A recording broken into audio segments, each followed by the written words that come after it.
Guys, आप सबका एक बार फिर से मेरे यूट्यूब चैनल पर स्वागत है। आज हम लोग पढ़ने वाले हैं क्लास 6 की NCERT book the pact of sun का फर्स्ट लेसन। इस लेसन का नाम है a tale of two birds, यानी कि ये दो बर्ड्स की कहानी है। चलिए सबसे पहले हम इंट्रोडक्शन को पढ़ेंगे। A mother bird and her two young once lived in a forest. तो एक मदर बर्ड और उसके दो छोटे बेबीज एक जंगल में रहते थे। The mother was killed in a storm and the young birds were separated from each other. तो एक दिन क्या हुआ, उस जंगल में तूफान आ गया और जो मदर बर्ड थी वो उस तूफान में मारी गई और जो उसके दो बेबीज थे वो एक दूसरे से सेपरेट हो गए, एक दूसरे से बिछड़ गए। Each found a different home, और उन दोनों को फिर अलग अलग घर मिल गया। यहाँ से हमारी स्टोरी बिगिन होती है। There once lived a bird and her two newborn babies in a forest. जैसा कि हमने इंट्रोडक्शन में देखा था, एक जंगल में एक बार की बात है कि एक बर्ड रहती थी और उसके दो बेबीज रहते थे। They had a nest in a tall shady tree and there the mother bird took care of her little ones day and night. तो वहाँ पर उनका एक बड़े से शेडी मतलब बहुत ज़्यादा घना पेड़ था, लंबे से पेड़ में वहाँ पर उनका नेस्ट था और वहाँ पर वो मदर बर्ड अपने दो बेबीज़ को रखती थी और उनकी पूरे रात दिन केयर करती थी। One day there was a big storm. तो एक दिन क्या हुआ कि वहाँ पर बहुत ज़्यादा तेज़ का तूफान आ गया। There was thunder, lightning and rain and the wind blew down many trees. तो उस दिन क्या हुआ कि वहाँ पर बिजली कड़क रही थी, लाइटनिंग हो रही थी, थंडर यानी कि जैसे बादल गरज रहे थे, बारिश भी हो रही थी और जो विंड थी, जो हवा थी वो बहुत ज़्यादा तेज़ी से चल रही थी कि वहाँ पे जो भी पेड़ लगे हुए थे वहाँ से बहुत से पेड़ गिर भी गए थे। The tall tree in which the birds lived also came down. तो फिर क्या हुआ, जहाँ पे वो बर्ड्स रहती थी मदर और उनके बेबी, उनका जो पेड़ था जहाँ पर उनका नेस्ट था वो भी उस दिन गिर गया। A big heavy branch hit the nest and killed the bird. तो उस दिन क्या हुआ कि एक बहुत मोटी सी टहनी, भारी सी टहनी उनके नेस्ट पर गिरी और उसकी जो मदर थी उनकी वो उसमें मारी गई। Fortunately for the baby birds, the strong wind blew them away to the other side of the forest. तो जो बेबी बर्ड्स थे उनका लक था कि वो जो स्ट्रॉन्ग विंड चल रही थी उसकी वजह से वो दूसरी तरफ मतलब विंड के साथ साथ उड़ के दूसरी तरफ चले गए थे फॉरेस्ट की, इसलिए वो बच गए उस दिन। One of them came down near a cave where a gang of robbers lived.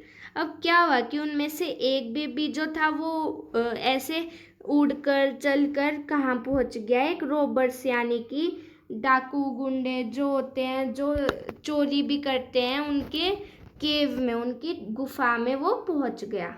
The other landed outside a ऋषि's आश्रम a little distance away. अब जो दूसरा था वो एक ऋषि थे, उनके आश्रम के पास पहुंच गया। तो ऐसे आप देख सकते हैं ये दोनों अलग अलग जगह पर पहुंच गए। यहाँ पर रॉबर्स की केव थी और ये था ऋषि का आश्रम, और ये यहाँ गया और ये यहाँ पे चला गया। ठीक है, अब हम आते हैं नेक्स्ट पेज पे। Days passed and the baby birds became big birds. अब जैसे जैसे दिन बीतते गए जो बेबी बर्ड्स थे वो बड़े हो चुके थे। One day the king of the country came to the forest to hunt. तो एक दिन क्या हुआ, जो किंग था वहाँ का, उस जगह का, वो आया उस फॉरेस्ट में किसी मतलब निशानेबाजी करने। He saw a deer and rode after it. तो क्या हुआ, उसे एक डियर दिखी और वो उसके पीछे पीछे भागा उसे मारने के लिए। It ran deep into the forest followed by the king. तो वो जो डियर थी वो बहुत जल्दी जल्दी फॉरेस्ट के डीप तक चली गई, उसके घने जंगलों के बीच से जाने लगी। तो फिर जो किंग था वो भी उसके पीछे पीछे गया ताकि वो उसे शूट कर पाए। Soon the king lost his way and didn't know where he was. तो क्या हुआ कि जैसे किंग आसपास बिना देखे बस उस डियर के पीछे भागता गया। तो फिर क्या हुआ कि वो जल्दी उसे पता लगता है कि अब वो अपना रास्ता भूल चुका है। अब उसे अपना रास्ता याद नहीं था। वो जंगल के बीचों बीच आ गया था और वहां पर उसे अपना रास्ता नहीं पता लग रहा था। He rode on for a long time till he came to the outer side of the forest. तो वो मतलब वो घोड़े पर था, तो वो उस घोड़े की मदद से उस फॉरेस्ट के आउटर साइड की तरफ, बाहर की तरफ निकल गया कैसे ना कैसे करके।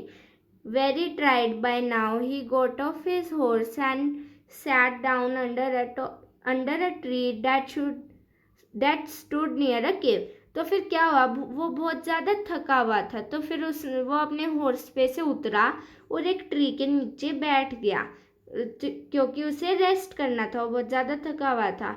और वो ट्री किसके पास था? वो केव के पास था, गुफा के पास। Suddenly he heard a voice cry out, "Quick, hurry up, there's someone under the tree. Come and take his jewels and his horse." तो फिर जैसे कि वो वहाँ पे रेस्ट करने के लिए बैठा ही था, तो उसे एकदम से एक आवाज़ सुनाई दी चिल्लाने की कि जल्दी करो, वहाँ पर कोई पेड़ के नीचे बैठा है, चलो चलकर उसकी सारी ज्वेलरी, उसके गहने ले लेते हैं और उसका हॉर्स भी हम छीन लेंगे। हरी और एल्स हिल स्लिप अवे। तो वो ही बोलता है कि जल्दी करो, जल्दी, वरना वो वहाँ से चला जाएगा, हमारे हाथों से बचकर निकल जाएगा। The king was amazed. तो वो किंग सोचता है, अरे ये कैसी आवाज़ है, यहाँ पर कौन है? तो वो अमेज हो जाता है ये सुनकर। He looked up and saw a big brown bird on the tree under which he was sitting. तो जिस ट्री के नीचे वो बैठा था, उसने जब ऊपर की तरफ देखा तो उसने देखा एक बड़ी सी ब्राउन कलर की बर्ड उस ट्री पे बैठी थी।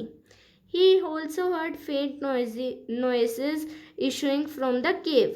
और उसे ऐसी आवाज़ें आ रही थी उस केव के अंदर से, धीरे धीरे, मतलब फेंट, जो कि जैसे केव के अंदर से हमें क्लियर आवाज़ नहीं आती है, फेंट नॉइजेस आती है, तो उसे केव के अंदर से आ रही थी। He quickly got on to his horse and rode away as fast as he could. तो उसे पता लग गया था कि ये बर्ड जो है उन्हें बता रही है और अंदर से कोई आएगा और उसकी सारी ज्वेलरी को ले जाएगा, उसे सुन गया था। तो फिर उसने क्या किया, वो जल्दी से उठा और उसके हॉर्स के ऊपर बैठा और जल्दी से वहाँ से भाग गया। The king was amazed to hear a similar voice again. अब क्या हुआ कि किंग को दोबारा से वैसी सिमिलर वॉइस सुनाई दी जैसी उसे पहले सुनाई दी थी। He came to know the birds true story. तो अब उसे पता लगती है कि इन बर्ड्स की असली कहानी है क्या। He met the rishi who explain the behaviour of each bird. अब उसे ऋषि मिले जो कि जिसके पास एक बर्ड उनमें से गई, एक बेबी उनमें से चला गया था, तो उस ऋषि ने उसको सारी कहानी बताई। तो वो हम इधर पढ़ेंगे आगे। Soon he came to a clearing which looked like an ashram. It was the ऋषि's आश्रम। तो मतलब वो जल्दी जैसे घोड़े पर सवार होकर जा रहा था, तो वो एक आश्रम जैसे दिखने वाली जगह पर पहुंचा। फिर उसे पता लगा कि ये ऋषि का आश्रम है। The king tied his horse to a tree and sat down in its shade. तो किंग बहुत थका हुआ था, तो उसने फिर से अपने हॉर्स को बांध दिया और ट्री की शेड में बैठ गया, छाया में बैठ गया।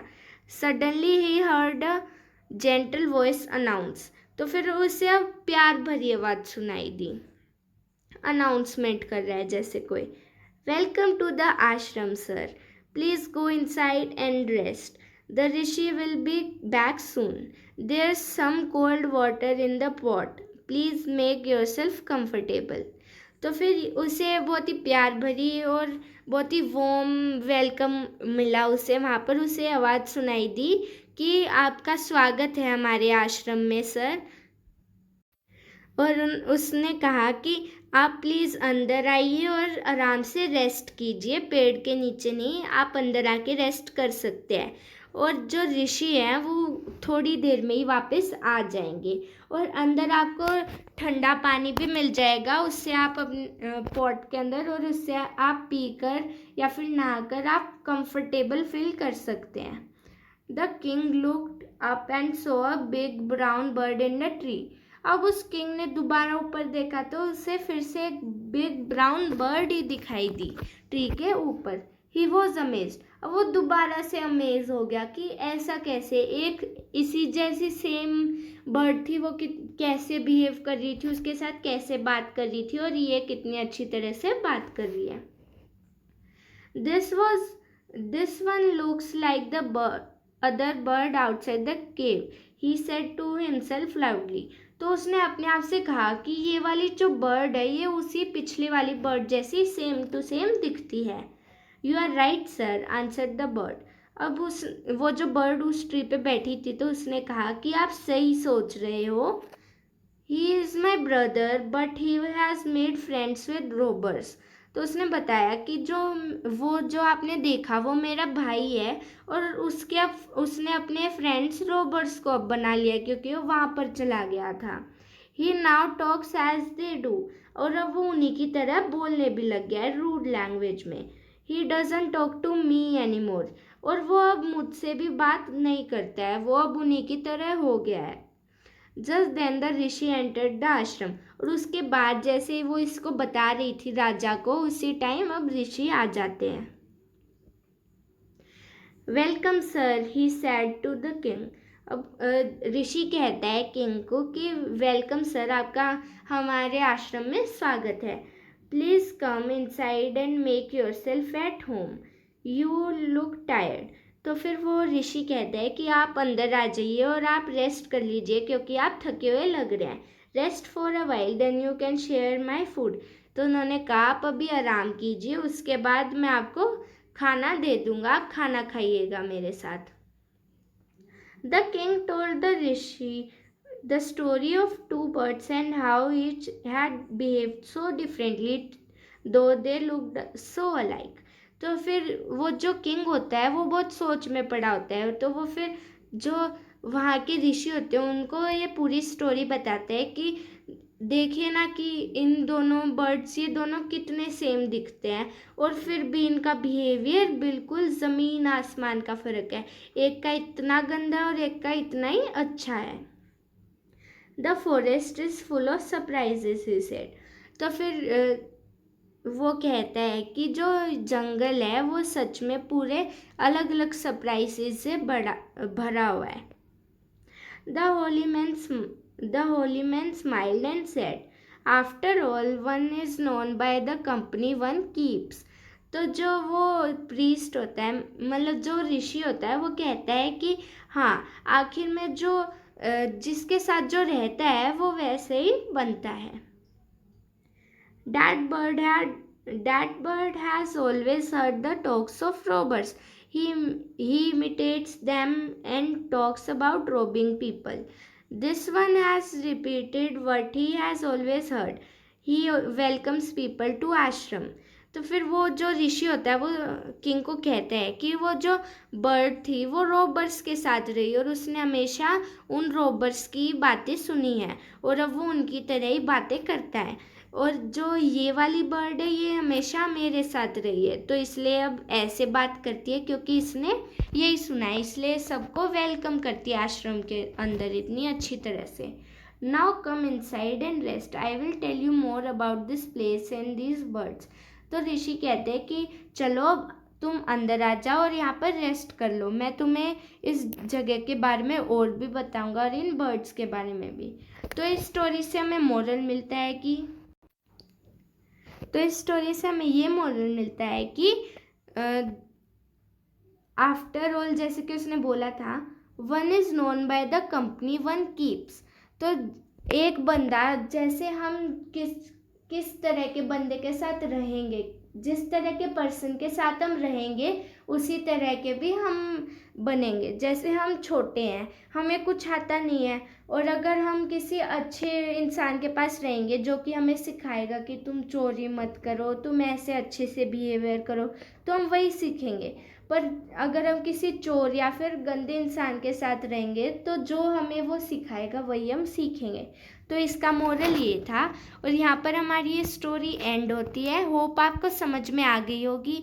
अगर कोई डाउट है तो आप कमेंट में लिख सकते हैं, और इसके बाद मैं बनाऊंगी इसकी एक्सरसाइजेस की वीडियो। अगर आपको देखनी हो तो ज़रूर देखिएगा।